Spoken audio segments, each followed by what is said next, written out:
Los crímenes de la calle Morgue. Edgar Allan Poe. Segunda parte. El relato que sigue a continuación podrá servir en cierto modo al lector para ilustrarle en una interpretación de las proposiciones que acabo de anticipar. Encontrándome en París durante la primavera y parte del verano de 18, conocí allí a Monsieur Auguste Dupin. Pertenecía este joven caballero a una excelente, o, mejor dicho, ilustre familia, pero por una serie de adversos sucesos se había quedado reducido a tal pobreza que sucumbió la energía de su carácter y renunció a sus ambiciones mundanas, lo mismo que a procurar el restablecimiento de su fortuna.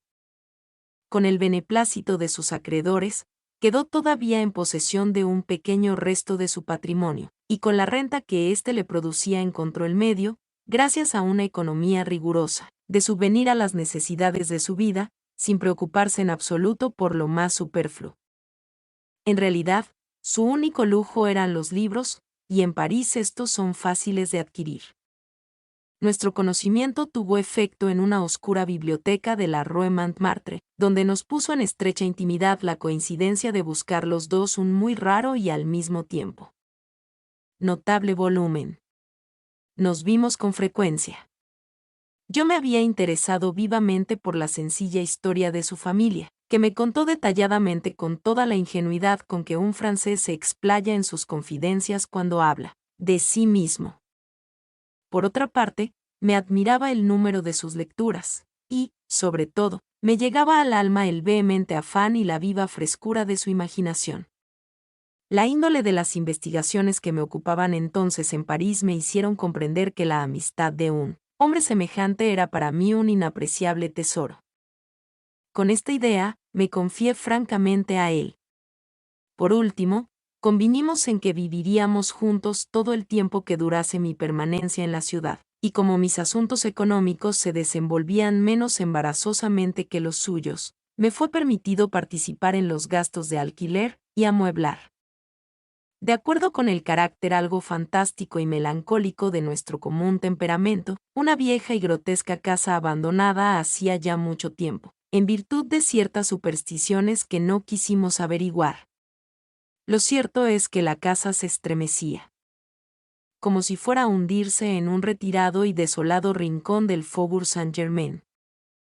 Si hubiera sido conocida por la gente la rutina de nuestra vida en aquel lugar, nos hubieran tomado por locos, aunque de especie inofensiva. Nuestra reclusión era completa. No recibíamos visita alguna. En realidad, el lugar de nuestro retiro era un secreto guardado cuidadosamente para mis antiguos camaradas, y ya hacía mucho tiempo que Dupin había cesado de frecuentar o hacerse visible en París. Vivíamos solo para nosotros. Una rareza del carácter de mi amigo, no sé cómo calificarla de otro modo, consistía en estar enamorado de la noche.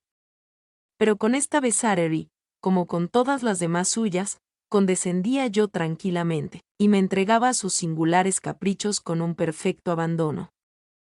No siempre podía estar con nosotros la negra divinidad, pero sí podíamos falsear su presencia.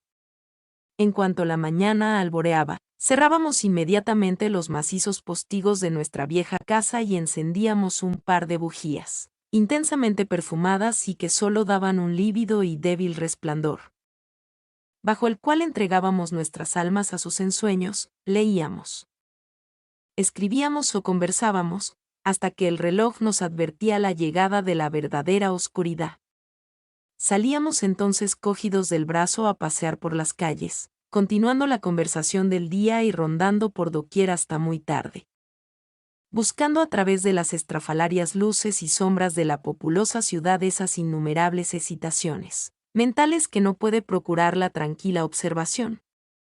En circunstancias tales, yo no podía menos de notar y admirar en Dupin, aunque ya, por la rica imaginación de que estaba dotado, me sentía preparado a esperarlo, un talento particularmente analítico. Por otra parte, parecía deleitarse intensamente en ejercerlo, si no exactamente en desplegarlo, y no vacilaba en confesar el placer que ello le producía. Se vanagloriaba ante mí burlonamente de que muchos hombres, para él, llevaban ventanas en el pecho, y acostumbraba a apoyar tales afirmaciones usando de pruebas muy sorprendentes y directas de su íntimo conocimiento de mí.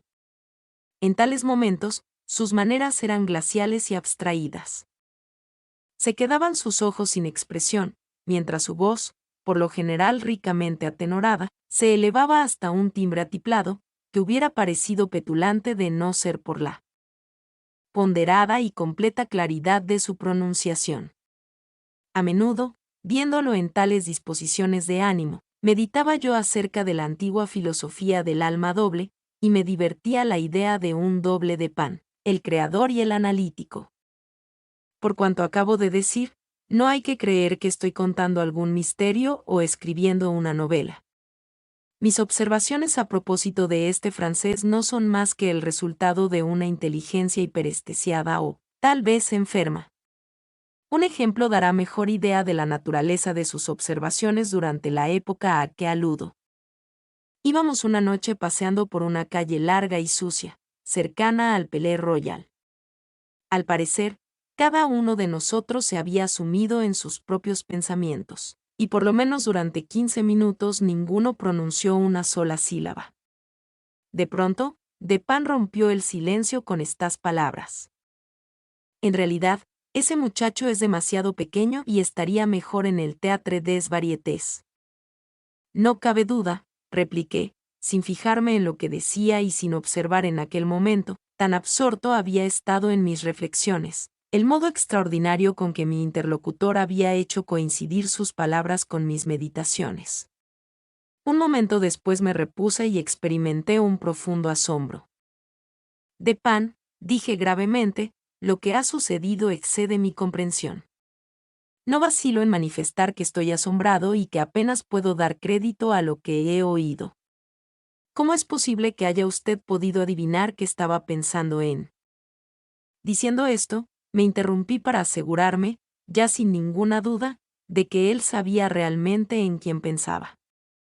¿En Chantilly?, preguntó. ¿Por qué se ha interrumpido?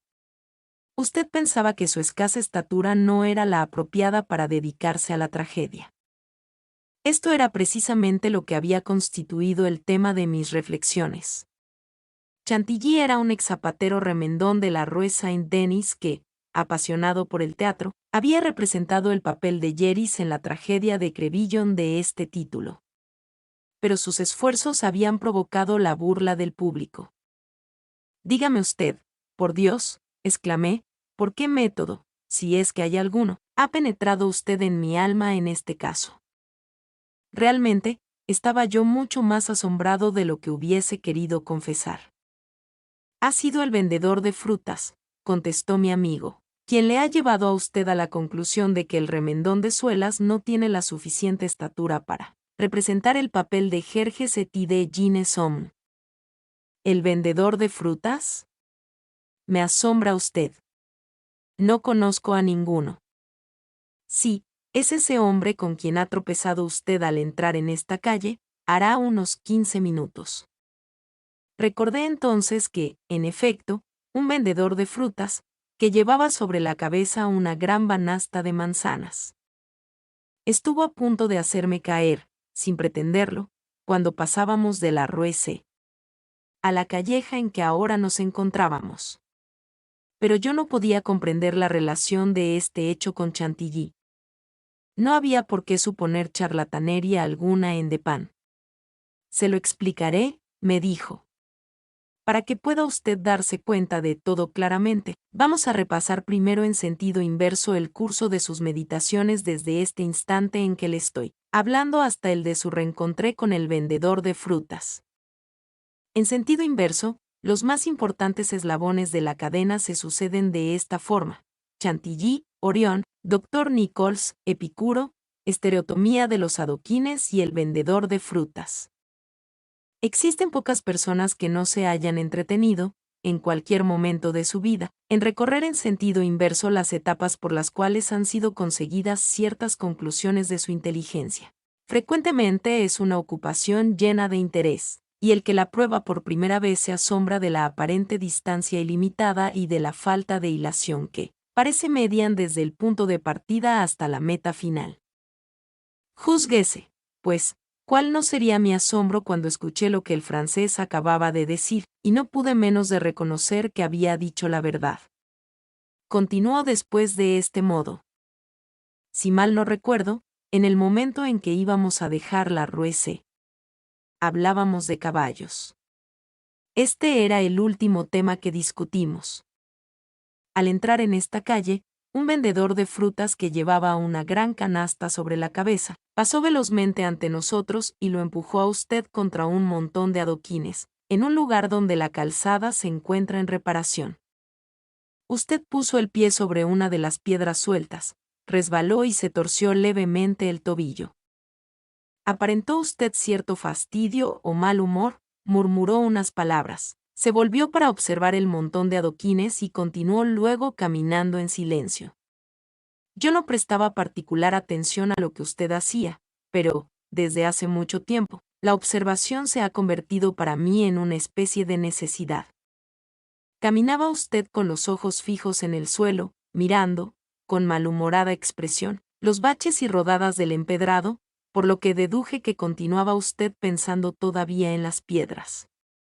Procedió así hasta que llegamos a la callejuela llamada Lamartine, que, a modo de prueba, ha sido pavimentada con tarugos sobrepuestos y acoplados sólidamente. Al entrar en ella, su rostro se iluminó, y me di cuenta de que se movían sus labios.